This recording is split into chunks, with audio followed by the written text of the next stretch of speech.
Selamat pagi Jemaat Tuhan, Shalom. Sangat bersyukur karena di pagi hari ini bisa menyapa Jemaat Tuhan lagi. Dan pagi hari ini kita akan bersama-sama merenungkan firman Tuhan seperti biasa sebelum kita menjalani kehidupan kita.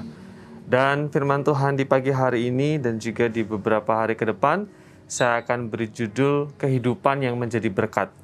Bagaimana kehidupan seseorang, khususnya anak Tuhan, menjadi berkat bagi sesama, hidup menjadi berkat di tengah-tengah dunia ini. Firman Tuhan dari Kejadian pasal 26, ceritanya adalah ketika Ishak harus pergi ke tanah Filistin karena kelaparan yang terjadi di negerinya.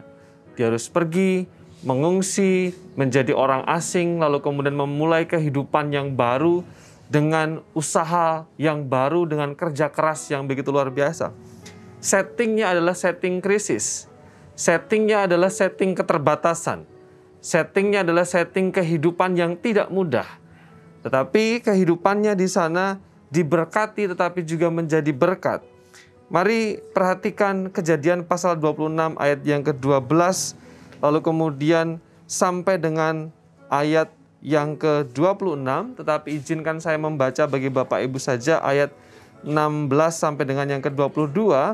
Yang berkata, lalu kata Abimelek kepada Ishak, pergilah dari tengah-tengah kami sebab engkau telah menjadi jauh lebih berkuasa daripada kami. Jadi pergilah Ishak dari situ dan berkemahlah ia di lembah Gerar. Dan ia menetap di situ. Kemudian Ishak menggali kembali sumur-sumur yang digali dalam zaman Abraham ayahnya dan yang telah ditutup oleh orang Filistin sesudah Abraham mati. Disebutkannya lah nama sumur-sumur itu menurut nama-nama yang telah diberikan oleh ayahnya. Ketika hamba-hamba Ishak menggali di lembah itu, mereka mendapati di situ air yang berbual-bual airnya. Lalu bertengkarlah para gembala Gerar dengan para gembala Ishak. Kata mereka, air ini kepunyaan kami. Dan Ishak menamai sumur itu Esek karena mereka bertengkar dengan dia di sana. Kemudian mereka menggali sumur lain dan mereka bertengkar juga tentang itu. Maka Ishak menamai sumur itu Sitna. Ia pindah dari situ dan menggali sumur yang lain, tetapi tentang sumur ini mereka tidak bertengkar. Sumur ini dinamainya Rehobot, sebab ia berkata, sekarang Tuhan telah memberikan kelonggaran kepada kita, sehingga kita dapat beranak cucu di negeri ini. Singkatnya Bapak, Ibu, dan Saudara yang semua yang terjadi dalam Tuhan Yesus Kristus, pada waktu itu ketika Ishak mulai ada di negeri orang Filistin, dia berusaha, dia bekerja keras, dia menabur, dia berupaya supaya kehidupannya tercukupi. Lalu kemudian ketika dia diberkati, kehidupannya mulai settle, mapan, dia punya cukup harta dan kekayaan, bahkan dikatakan di sana hartanya sangat banyak sehingga mengundang perhatian orang asli atau orang Filistin, khususnya Abimelek. Lalu kemudian dia sering kali diganggu, dia disusahi, menggali sumur direbut, menggali sumur bertengkar dan lain sebagainya. Tetapi yang menarik adalah setiap kali dia disusahi orang, setiap kali orang bertengkar dengannya, dia pergi, pindah. Bahkan ketika Abimelek menyuruh dia pindah meninggalkan mereka, dia pergi. Prinsip yang kita temukan di sana adalah kadangkala untuk menjadi berkat kita harus belajar seperti Ishak, kita rela untuk mengalah. Kita rela untuk mengalah, sama seperti Ishak. Prinsip kebenaran yang kita temukan di sana, ketika mau menjadi berkat, kita harus rela mengalah.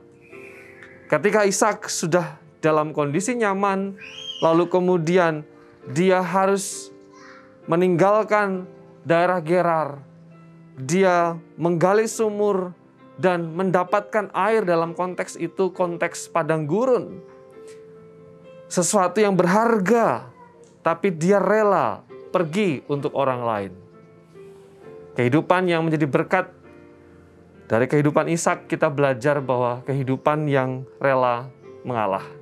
Kadang-kadang dalam berbagai persoalan dan kehidupan kita, ego kita besar, kita ditantang untuk membela diri, kita ditantang untuk berkata, ini hakku, ini adalah kepunyaanku. kamu yang harus meminta maaf, dan lain sebagainya. Tetapi kita belajar bahwa kehidupan yang menjadi berkat adalah kehidupan yang rendah hati dan kehidupan yang rela mengalah. Biarlah firman Tuhan yang kita pelajari dari Ishak ini menolong kita untuk kita menjalani kehidupan kita, bagaimana Tuhan memanggil kita menjadi berkat, salah satunya adalah dengan rela mengalah. Saya mengajak jemaat untuk tunduk kepala dan kita akan berdoa menyerahkan kehidupan kita di sepanjang hari ini. Bapa di surga, mohon kemurahan Tuhan supaya hari ini kami ditolong Tuhan, supaya kehidupan kami menjadi berkat seperti Ishak. Dalam banyak pilihan kehidupan, tantangan kehidupan, pertentangan kehidupan, kadangkala kami ditantang untuk mau menang sendiri, tetapi dari Ishak kami belajar untuk rela mengalah, rendah hati untuk kebaikan sesama. Terima kasih, berkati jemaat Tuhan dalam aktivitas dan kehidupannya di sepanjang hari ini. Dalam nama Yesus kami bersyukur dan berdoa. Amin.